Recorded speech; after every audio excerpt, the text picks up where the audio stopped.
BPL এর দ্বিতীয় দিনের খেলা চলছে। দিনের প্রথম ম্যাচে লড়ছে খুলনা টাইগার্স এবং চিটাগাং কিংস।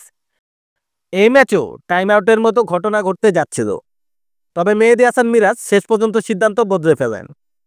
খুলনার দেওয়া 204 রানের লক্ষ্যে ব্যাট করছিল চিটাগাং কিংস। ইনিংসের সপ্তম ওভারে খুলনার হয়ে বল হাতে তুলে নেন মোহাম্মদ নওয়াজ। প্রথম বলে স্বদেশী হায়দার আলীকে সাজঘরে পাঠান নওয়াজ। এরপর দলের হয়ে ব্যাট করতে নামেন বিদেশি ক্রিকেটার টম কর্নেল।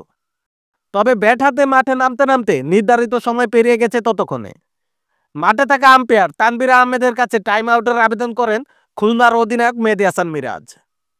মিরাজের ডাকে আম্পায়ার সাড়া দিলে মাঠ ছাড়তে শুরু করেন কর্নেল। পরে মিরাজ নিজে কর্নেলকে ডেকে আনেন। স্পিরিট অফ ক্রিকেটের সিদ্ধান্ত দেখা গেল বিপিএলে। কর্নেল নিজেও থামস আপ দেখান।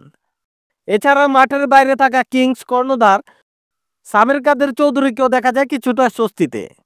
পরে ব্যাট করতে নেমে অবশ্য সুবিধা করতে পারেননি কর্নেল। প্রথম বলে শর্ট কাভারে ক্যাচ তুলে দিয়ে সেই নওয়াজের বলে বিদায় নেন কর্নেল।